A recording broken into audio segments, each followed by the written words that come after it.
लेकिन दोनों की स्थितियां अलग है, दोनों की परिस्थितियां अलग अलग है। फिर भी दोनों का चिंतन कैसा? एक नाथ की पत्नी इतनी झगड़ालू थी कि जब भी एक नाथ सत्संग में बैठते तो सारे घर का कचरा उसके ऊपर डाल देती। झगड़ालू थी, हर समय झगड़ा करती रहती थी। और संत एक नाथ अपनी भक्ति में, परमात्मा भगवान की भक्ति में, सत्संग में लगा रहता। ऐसी स्थिति, झगड़ालू पत्नी होने के बाद भी वो संत सत्संग करना, भगवान की भक्ति में लगा रहना। और एक तरफ तुकाराम उसकी पत्नी आज्ञा करे, बहुत आज्ञा करे, बस एक इशारा किया तुरंत हाजिर काम पूरा हो जाता। इतनी आज्ञा करे। दिन में बोला लालटेन जला के ला, दिन में भी लालटेन जला के लिया, इतनी आज्ञा करे। इन दोनों का चिंतन देखे, उसको कहते हैं पॉजिटिव सोच हमारी।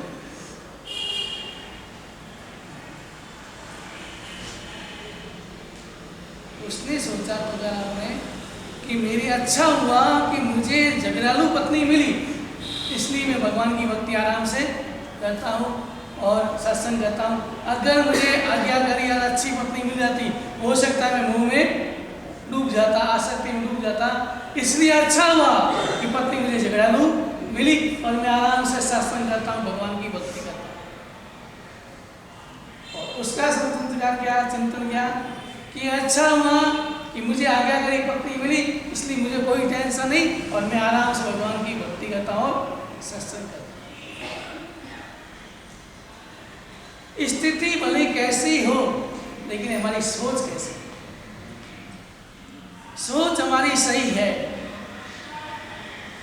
तो हम कैसी भी स्थिति में आराम से जी सकते हैं। हम आराम से भिखारी से राजा बन सकते हैं, लेकिन हमारी सोच मौजूद नहीं, सही होनी चाहिए।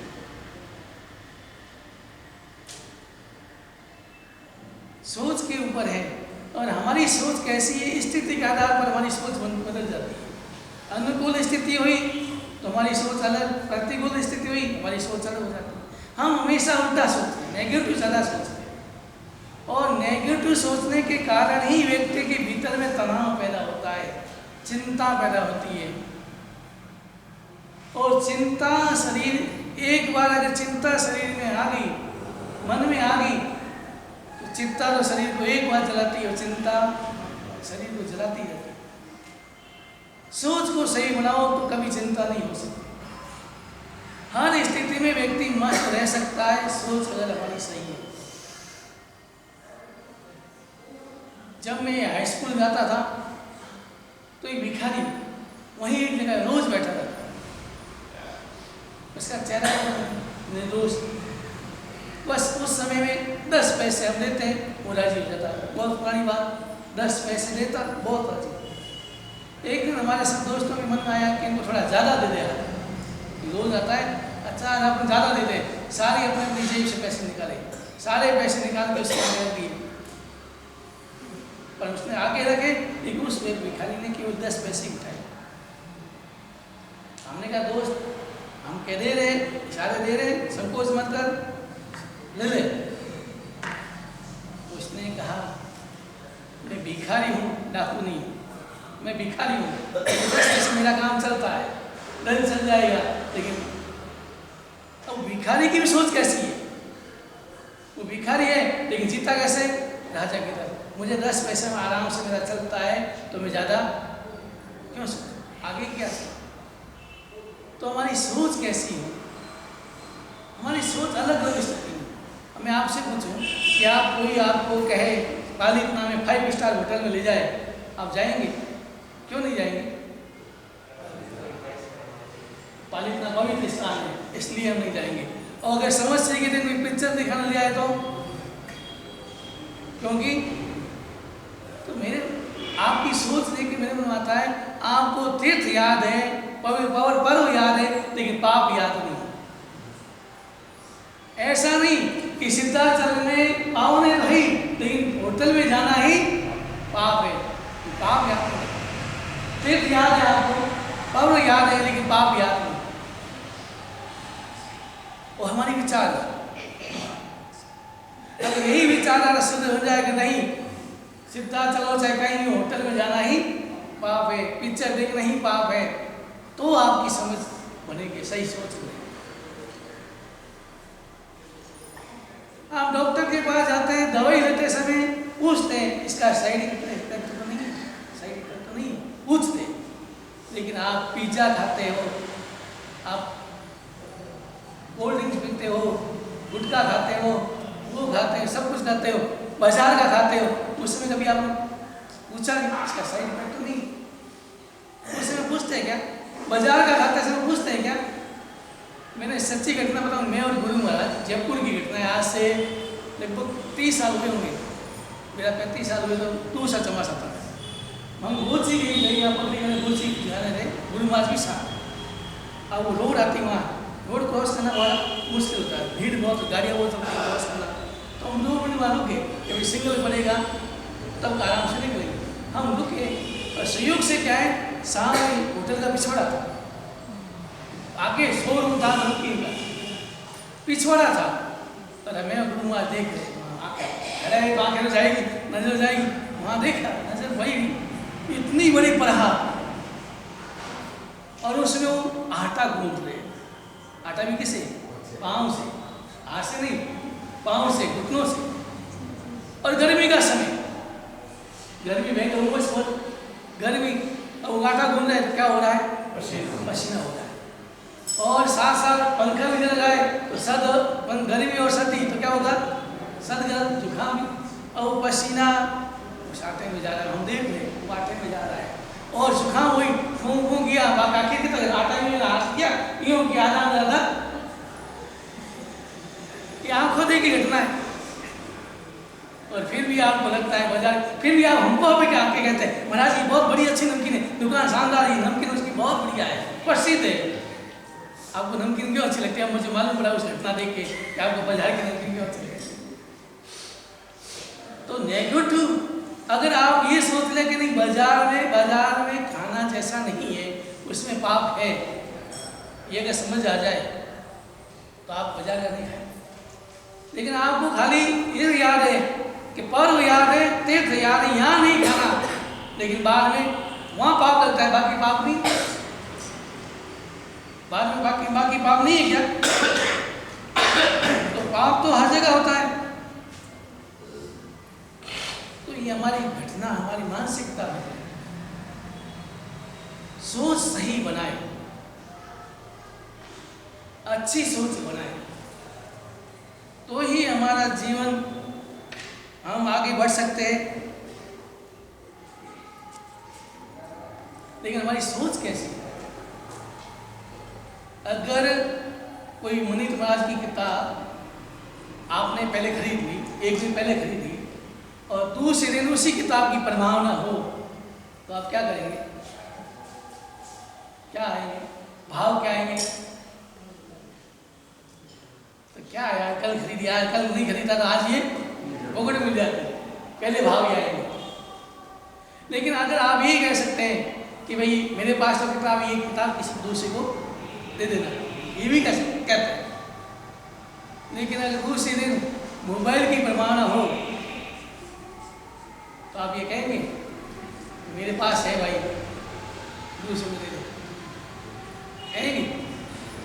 किताब की प्रमाणा एक है आपके पास तो हमको नहीं चाहिए, एक है नहीं चाहिए। अगर दूसरे दिन मोबाइल की प्रमाणा हो तो आप क्या भाव आएंगे?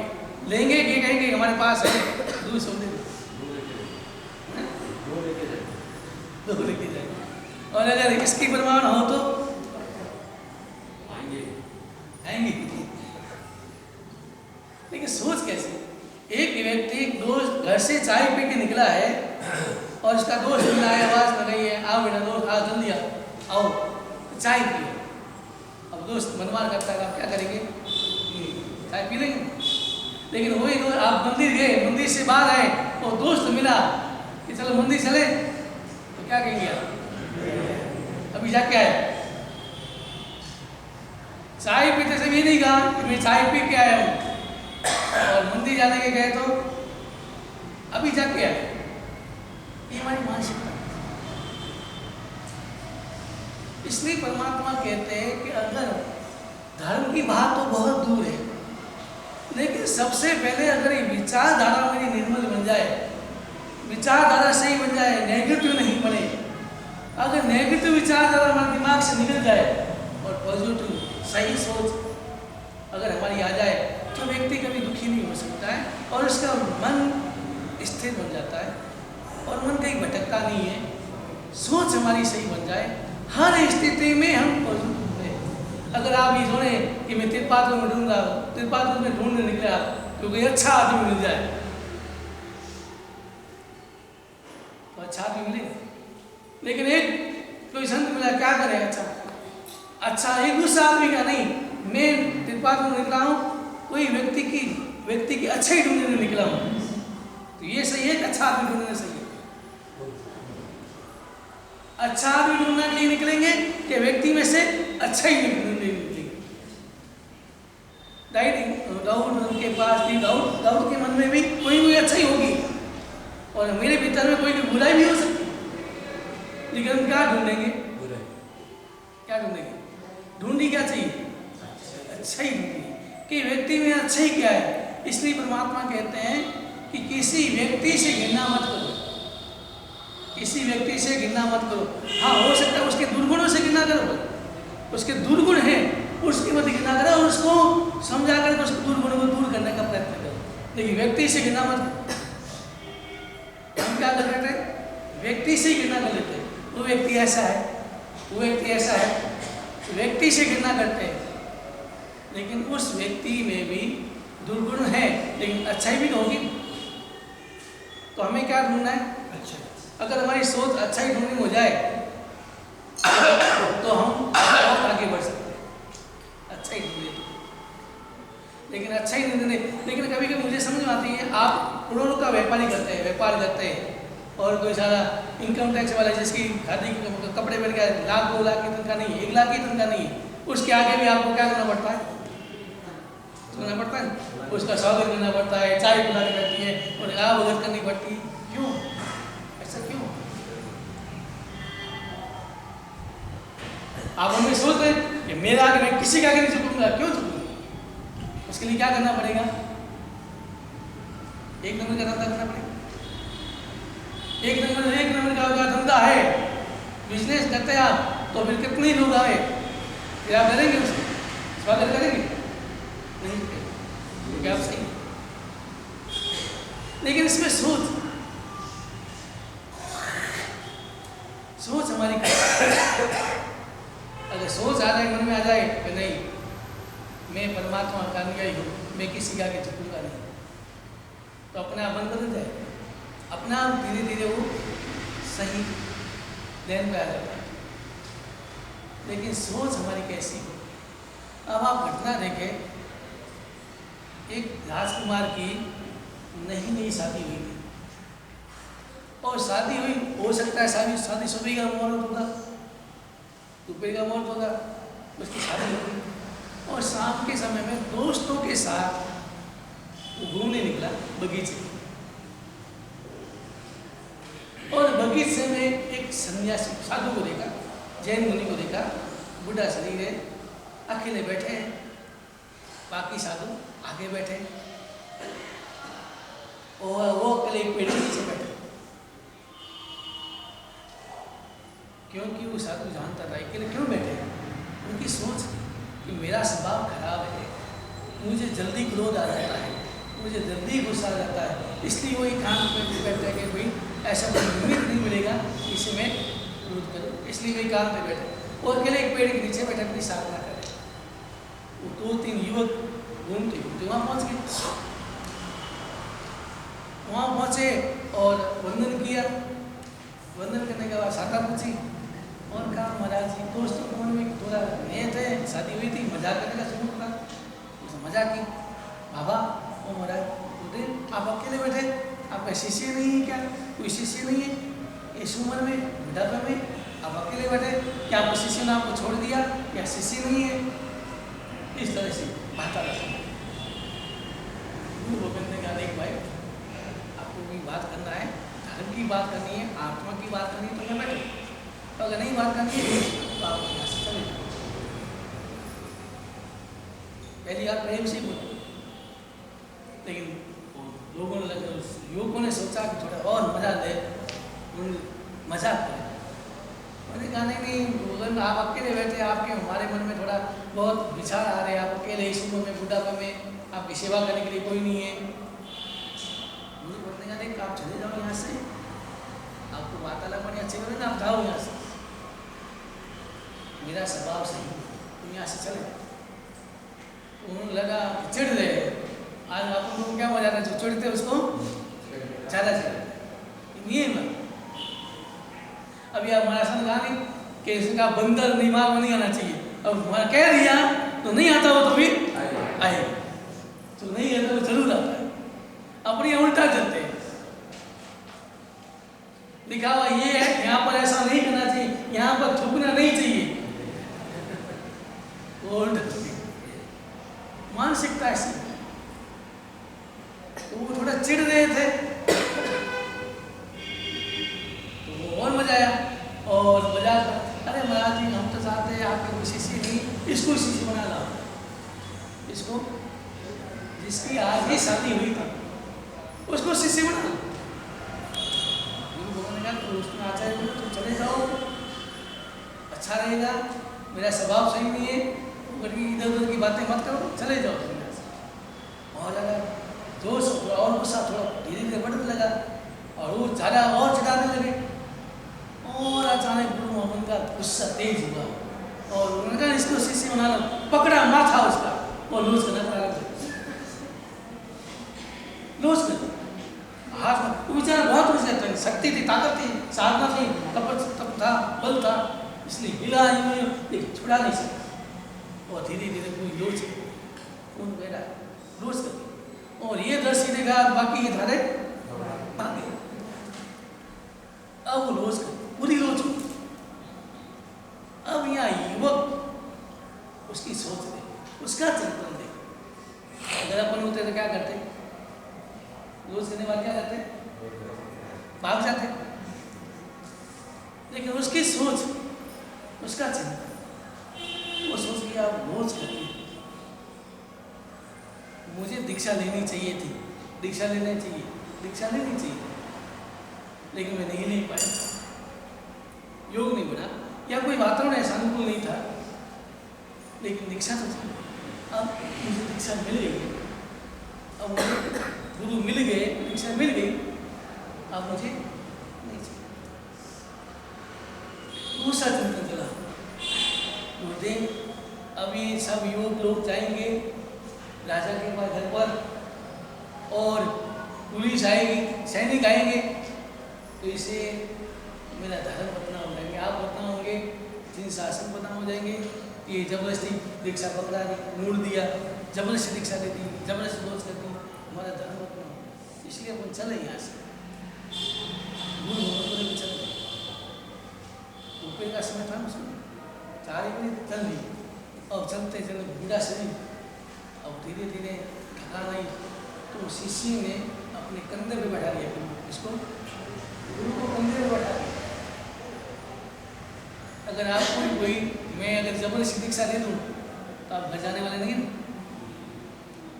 फिर तो घर जाएंगे नहीं, जबरदस्ती दीक्षा देते हैं, मोड़ देता हूँ, रोज कर देता हूँ, फिर घर जाने वाले नहीं। अगर कोई वर्तमान में अगर ऐसा आ जाएगा तो कोई पुलिस आ जाती है, अब पुलिस को लेके आएंगे, लोग इकट्ठा करके आएंगे, भला बुरा कहेंगे और उसको वापस ले जाएंगे। लेकिन उसकी सोच देखें, उस व्यक्ति की सोच देखें, युवा था, आज ही शादी हुई थी, जिसकी आज ही शादी हुई और उसको जबरदस्ती मूंढ लिया, रोज कर दी, लेकिन उसका चिंतन वो परमात्मा का अनुयायी था, उसकी सोच नेगेटिव नहीं थी। मुझे लेना था, लेना तो सही होना चाहिए। हर इस परमात्मा के अनुयायी को भावना तो ये होनी चाहिए कि मुझे दीक्षा लेनी चाहिए, दीक्षा लेनी। और इसलिए शास्त्र में आता है सावक का घर जन्म घर में होता है, लेकिन स्वर्गवास ये शास्त्र में सावक का घर भले जन्म में हो, लेकिन मृत्यु तो उपास से होनी चाहिए, सोते सोते नहीं जाना चाहिए। ये सिद्धांत ये शास्त्रकार कहते हैं, ये हमारी ज्ञानी भगवान कहते हैं। और इसलिए पुराने जमाने यही होता था। राजा जो युवराज योगी होता साथ सौंपते और खुद निकल जाते। पुराने जमाने सावक ऐसे, अभी भी वापस ऐसी परंपरा चालू हुई। उम्र वाले भी दीक्षा लेने शुरू कर, कई उम्र वाले दीक्षा। अब हमारे शांति लाल बोले सर उम्र शायद 75 वर्ष की होगी, 70-75 के आसपास है, और उसके मेरे बाबा तो हमारे से बात दीक्षा है। लेकिन इसका कारण क्या? मेरा जन्म घर में हुआ है, लेकिन मेरी मृत्यु को पार्श्व में होनी चाहिए। मैं सही साधु वेश में जाऊं, मैं बैठा बैठा जाऊं, ये सारों के भाव होने चाहिए। ये हमारी सोच में, लेकिन हमारी सोच नहीं है। अब अगर दीक्षा देंगे आपको कहे तो आप कहेंगे, एक व्यक्ति आया और मैंने उसको पूछा भाई तुम क्या तो आता है प्रवचन सुनता है रोज करता है, लेकिन दीक्षा के भाव क्यों नहीं आते? मैंने कहा संसार में सब स्वार्थी है। एक दिन ऐसा प्रवचन चला मेरा, तो विरोध खड़ा हुआ मेरे पास, महाराज जी आप गलत हो, मेरी माँ मेरे प्राण देने के लिए तैयार होती है, इतना अपना मेरी पत्नी भी, मेरे पिता भी मेरे लिए प्राण देने के लिए छोड़ते हैं, इतने मेरे ध्यान रखते हैं, इतना वो करते हैं, इतना मेरे पति वात्सल्य, इतना वो। अब ये कहते हैं स्वार्थी है या कोई किसी का नहीं है? उसने कहा नहीं महाराज ऐसा नहीं है। मैंने सोचा इसको बोध तो देना है, तो मैंने उसको समझाया और इसको कहा देख अपन तुमको मैं हकीकत बताता हूँ, परीक्षा लेनी है। तुमको मन में आता है कि मेरी माँ और मेरी पत्नी मेरी इतने प्राण देने के लिए तैयार रहते हैं, तो अपने एक दिन परीक्षा ले। और परीक्षा लेकर मैंने उसको तैयार किया। उसको मैंने सांस रोकने की प्रक्रिया से थोड़ी देर के लिए सांस लो और तैयारी कर ली, और नक्की के लिए उस दिन मुझे जाना है। और उसको बोल दिया आज सुबह मैं तेरे घर पर इतने बजे आऊँगा, और उससे पहले तो मैंने कहा उतर ले। और सुबह सुबह लिया डंडा हाथ में, तर्पणी हाथ में ली और पहुंच गया धर्मला। मैं उससे पहुंचूं उससे पहले वो लड़का गिर गया और ऐसे एक्टिंग करने लगा, बेहोश हो गया, सांस रोक ली। और माँ रो रही है, पत्नी रो रही है, पिता भी रो रहे, अरे मेरे बच्चे को क्या हो गया, मेरे बेटों को क्या हो गया, रोज रोज डॉक्टर बुलाओ, वो बुलाओ, सब चिल्लाने लगे, रो रहे थे, चिल्ला रहे थे। इतने में पहुंच गया धर्मला। उसने कहा महाराज जी आप आगे, अच्छा हुआ महाराज जी, देखो ना मेरे बेटे को क्या हो गया, मेरी मेरी पत्नी को क्या हो गया, महाराज जी आप बताओ सही समय पे आप बताओ उसको क्या हो गया। तो मैंने बड़ी नाटक किया, मैंने आंखें बंद की, एक्टिंग की, मंत्र गिना, मंत्र गिरने की एक्टिंग की, थोड़ा एक दो चक्कर काटे उसके व्यक्ति के, और मंत्र बोलता गया। और मंत्र बोलने के बाद अचानक मैं कहा अरे अरे गजब हो गया, इसके शरीर में जिंद घुस गया, खतरनाक। मैंने बोला जल्दी आप उपाय बताओ कैसे इसको निकाले। मैंने फिर एक्टिंग की, आंखें बंद की, एक्टिंग की और कहा पहले एक पानी लाओ, गिलास में पानी लेके आओ, गर्म पानी, लोटे में गिलास में पानी लेके आया और मैंने अंगुली डाली और मंत्र की एक्टिंग की। एक्टिंग करने के बाद कहा जिंद निकल सकता है, लेकिन इसकी एक शर्त है, मैं किसी न किसी एक को तो लेके जाऊँ। अभी गिलास में मैंने इसको मंत्र कर दिया, पानी उतार दिया, एक को लेके जाऊंगा।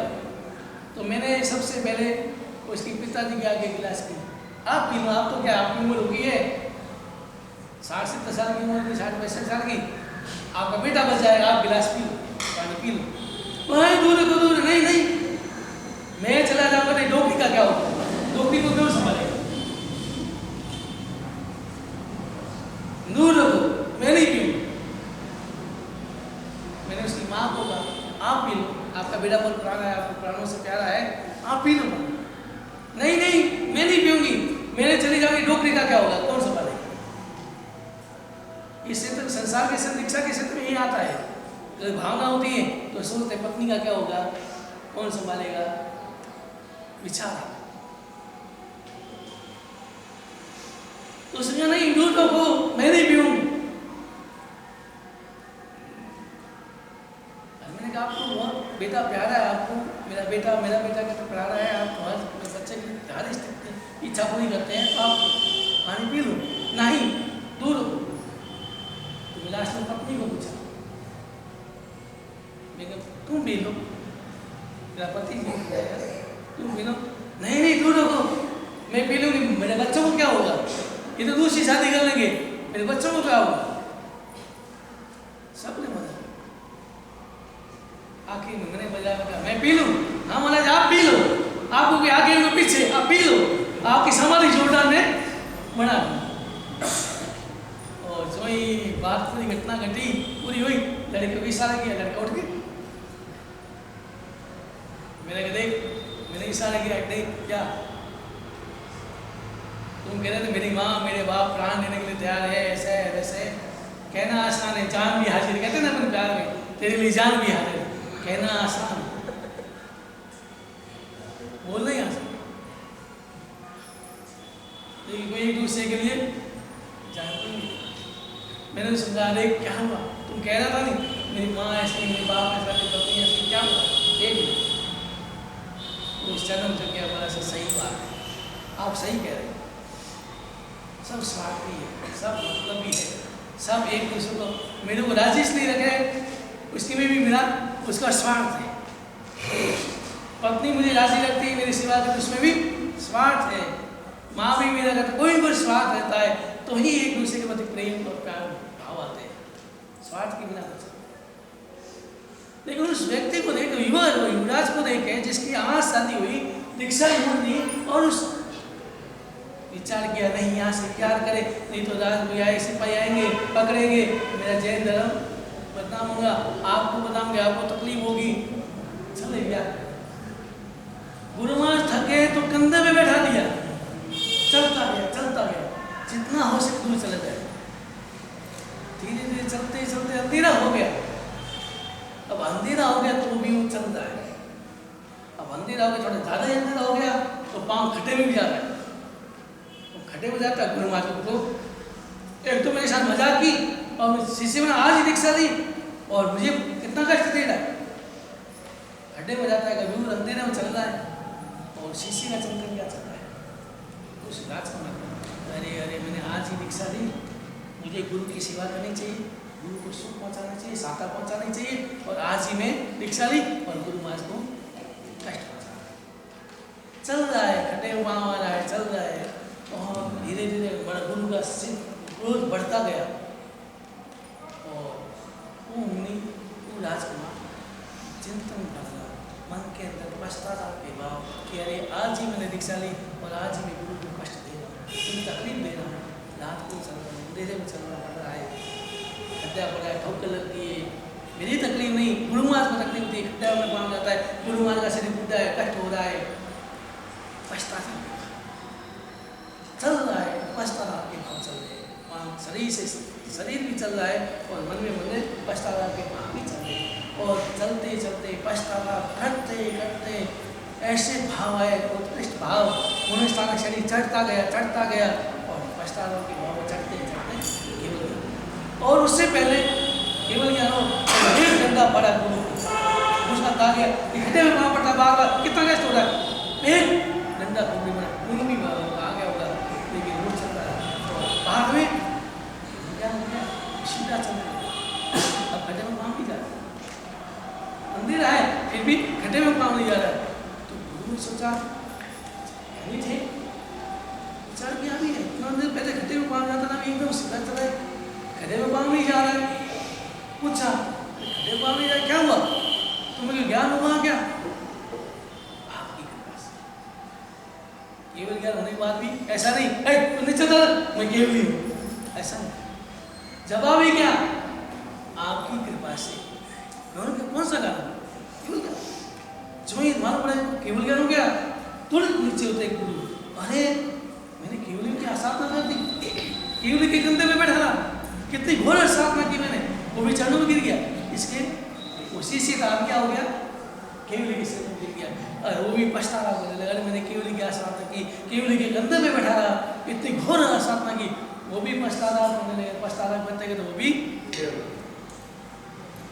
विचार। अगर वो नेगेटिव सोचता कि मुझे दीक्षा ले ली, मेरी शादी अभी हुई है, दीक्षा ले ली, मैं भी छोड़ा के भोजपुरी मेरा छोड़ दे, उसके बाद गुरु भी मैं उसको सीधा कर दूँ, सबको बुला दूँ, उसको जेल में डला दूँ, अगर ऐसे बाप आ जाते तो उसका उद्धार। लेकिन सोच मिल गया मुझे संयम, नहीं इच्छा थी, नहीं मिले, भाव तो थे मेरे, आज नहीं तो कल, इसलिए मैं रोज बुलाता हूँ दीक्षा लेंगे हम भी, बोलो बोलते कभी कभी लेंगे, इस जन्म में अगले जन्म में, कभी कभी का मतलब क्या, आगे कभी कभी कभी किसी भाव में लेंगे, और या इस भाव में कभी कभी, भाव तो आपके ऊपर सोच है, वो आपकी सोच है कब लेना है। लेकिन भाव हो के मुझे अनायास मिल गया, इसलिए मिल गया तो मुझे उसका छोड़ना नहीं। ऐसे भाव, ऐसे भावों से, मन के भावों से वो व्यक्ति कहाँ पहुँच गया। अगर आप मेरी निंदा करें और मैं सहन कर लूँ, ये मेरी ताकत है। मेरी आप निंदा करें और मैं सहन कर लेता हूँ, क्षमता सहन कर लेता हूँ, मेरी ताकत है। लेकिन आप पूरे जैन साधुओं की निंदा करें और फिर अगर मैं सहन करता हूँ तो ये मेरी कमजोरी।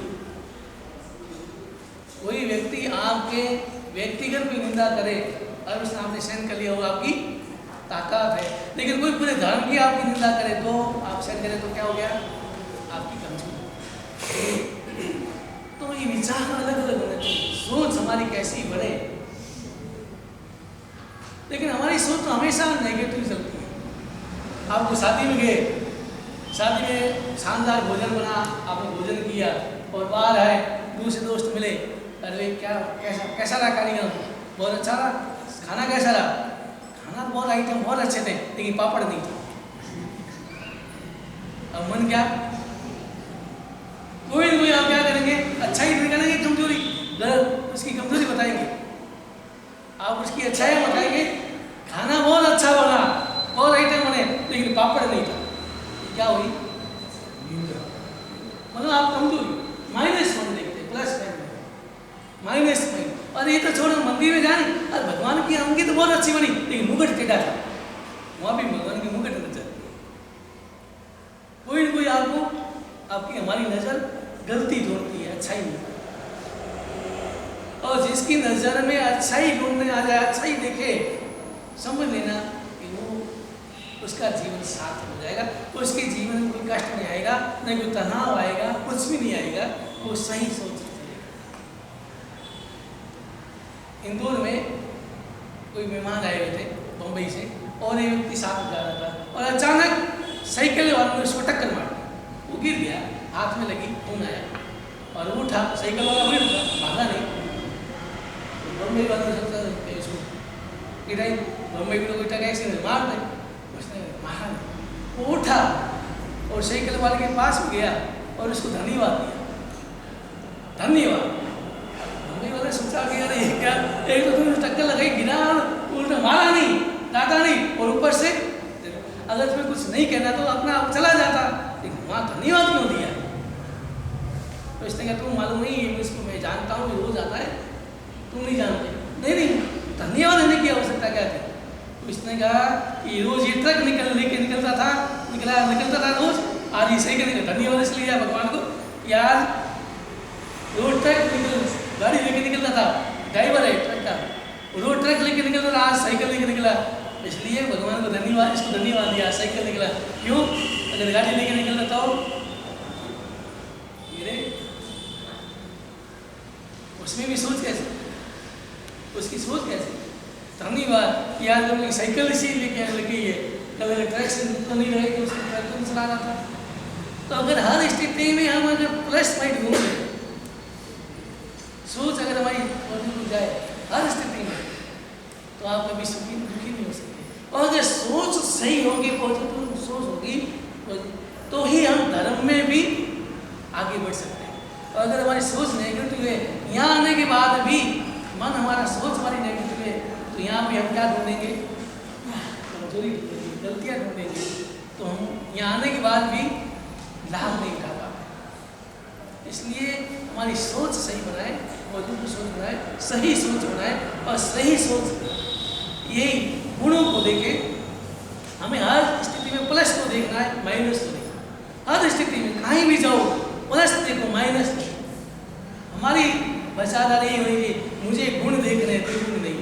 व्यक्ति को अच्छे व्यक्ति को नहीं, व्यक्ति के भीतर की अच्छाई को ढूंढना है। अगर ये भाव आ जाएंगे, अगर ऐसी विचारधारा बन जाएगी, तो ही हम आगे बढ़ेंगे। साधना के क्षेत्र में भी, धर्म के क्षेत्र में भी, संसार के क्षेत्र में भी हम आगे बढ़ेंगे। तो हमारी विचारधारा बदले, हम हमेशा प्लस को देकर माइनस नहीं देखें, ऐसी हमारी विचारधारा है।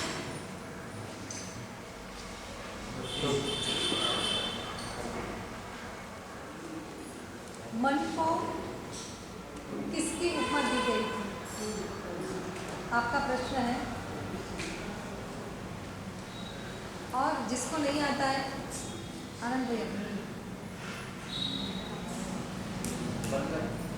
और 2-3 उपमा बताइए। बंदर सही है।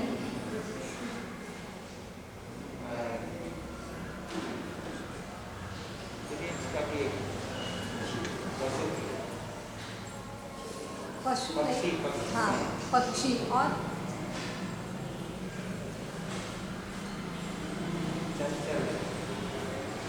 चंचल यानी बंदर आ गया। कोई बात नहीं, आपने 2 बता दिए हैं। और एक है पानी। हर्ष, हर्ष लेडीज में से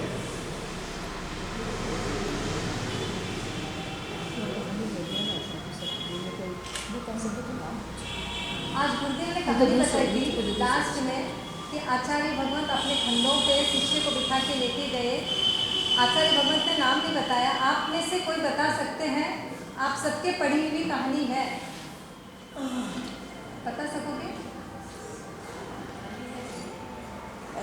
नंदी सेन मुनि नहीं।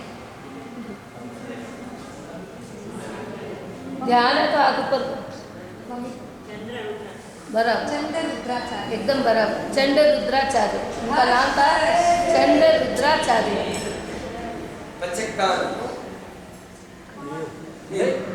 उपवास वाले आज का नियम, एक गाथा याद करना। एक गाथा सबको याद करना है। नहीं, आज हर परिवार के हर सदस्य परिवार के एक एक गुण बताएंगे। उन व्यक्तिगत गुण, हाँ, गुण देखना है। गुण देखना है। मेरी सासू में गुण क्या है, बहू में मेरे गुण क्या है, मेरे बेटे में गुण क्या है, मेरे पापा में गुण क्या है, गुण देखना है। अच्छे गुण देखना, अच्छे गुण, अच्छे गुण, अच्छे गुण देखना, अच्छे गुण देखना। अच्छे ही है। और गुण यानी खराब।